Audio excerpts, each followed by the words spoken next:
The views expressed here are solely those of the host and do not represent the positions of any sponsors, affiliates, or institutions. I Don't Subscribe does not serve as a medium for salvation, leadership, or advocacy on behalf of others. An individual's internal compass is their most reliable guide. These conversations serve as waypoints along one's journey. For this reason, I encourage listeners to critically examine all narratives presented, including those on this show. An individual journey is uniquely theirs, and it should be navigated with confidence and intuition. Retain what resonates, release what does not. Let's converse.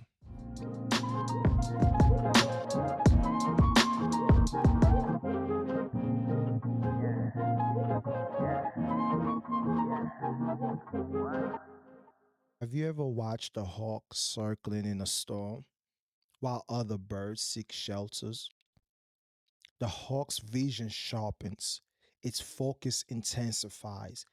That's not merely instinct, it's adaptation, a singular phenomenon where turbulence creates opportunity rather than limitation. Consider a brain developed through adversity as that hawk capable of seeing patterns in chaos that others miss entirely. Welcome to another episode of the I Don't Subscribe with yours truly, Ibrahim Daffae. Thank you once again to the returning listeners. And for the first time listeners, I want you to know that today's exploration, we are going to venture into territory where it seems conventional wisdom falters. What if what a person once perceived as a neural burden actually constitute the raw material for neural mastery and ultimately extraordinary leadership capability? Let's think about that for a second because the journey from burden to mastery isn't theoretical abstraction.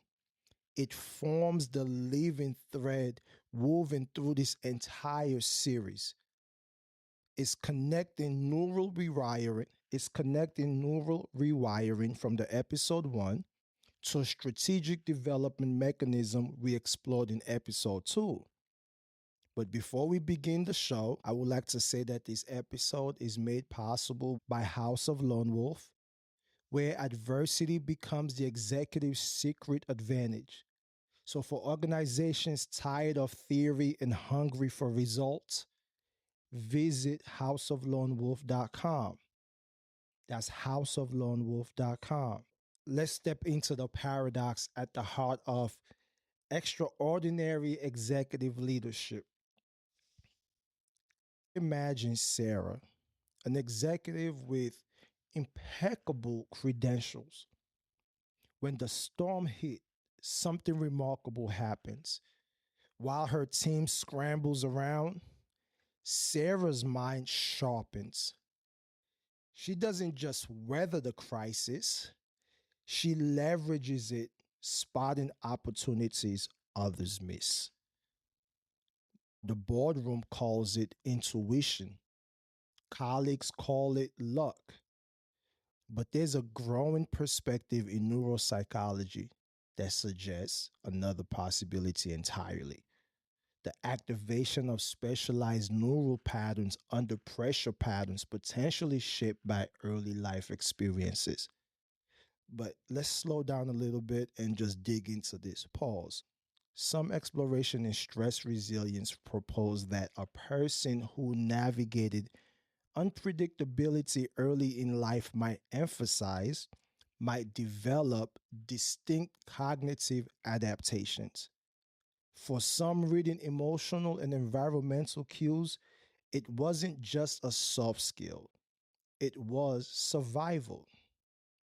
One perspective among many comes from the Harvard Center on Developing Child.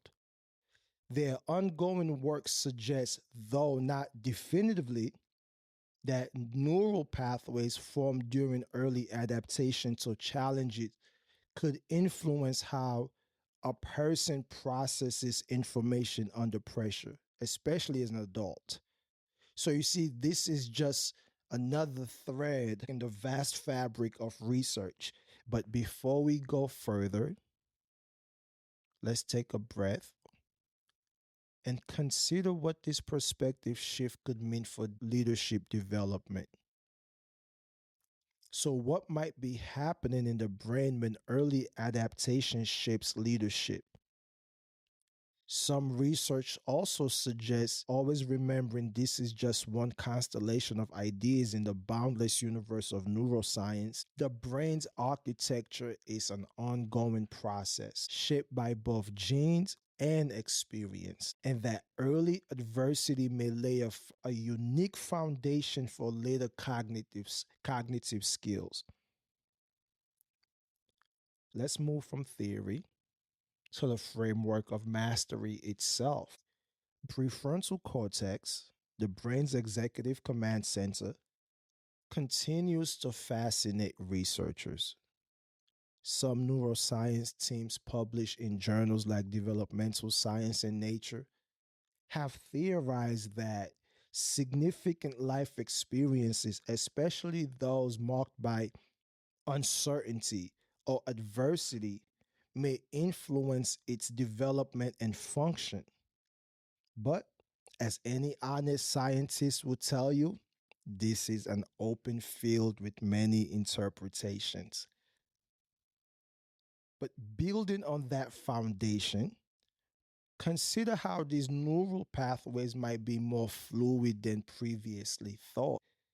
The emerging science of neuroplasticity offers tantalizing possibilities.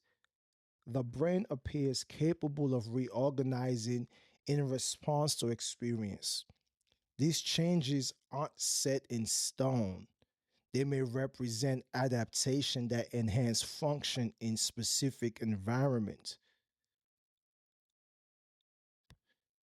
Salute to my nigga Star from the objective perspective, as I borrowed his term, because I would like to believe I am a low budget neuroscientist, which point to a range of research groups suggesting, again, never conclusively, that individuals who face early challenges may develop unique connectivity between emotional and cognitive regions.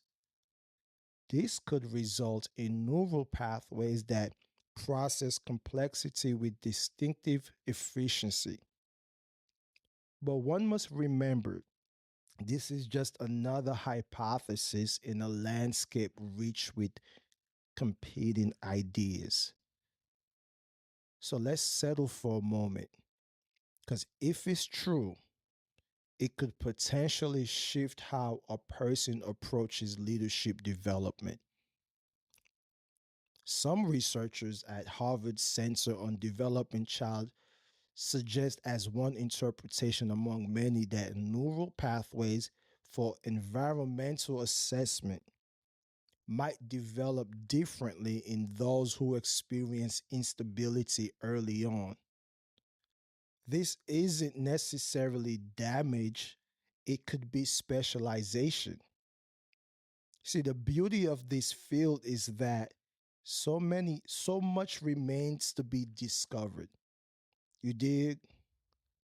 But I want us to break down the three cognitive capabilities that, according to various researchers, could become leadership assets when understood and harnessed. Pattern recognition. Some cognitive psychologists propose that a person with a background of adversity might use different neural wiring to detect subtle environmental changes before others. Second would be the stress response differentiation. Studies in cognitive function under pressure suggest that while most people's thinking narrows under pressure, some may actually access alternative response patterns, maintaining or even enhancing clarity. Third would be scenario mapping. Other teams have theorized that growing up where consequences were high stakes might wire the brain for rapid scenario analysis, quickly generating and evaluating outcomes. But here's the crucial distinction: these adaptations only become assets when recognized and deliberately directed. Otherwise, risk becoming liabilities, triggering responses that served a person in the past but may not fit current challenges. So, what does this mean for someone seeking to harness these neural patterns intentionally? Neural burden to neural mastery can be mapped through three phases: recognition, redirection, and reinforcement. Think of these as a roadmap for turning survival adaptations into strategic superpowers. This isn't therapy, it's strategic asset mapping. Start by documenting how you respond under pressure. Where does your decision making shift from strategic to reactive? What early experience might have shaped this response? Once a pattern is spotted, we need to begin to channel it. If your brain fires up vigilance under stress, we need to aim that at a competitive analysis instead of letting it spiral. If uncertainty triggers caution, use that caution to strengthen contingency planning. Build systems to support these redirected responses. Create decision frameworks that leverage your unique cognitive strength. Surround yourself with team members who complement your neural wiring.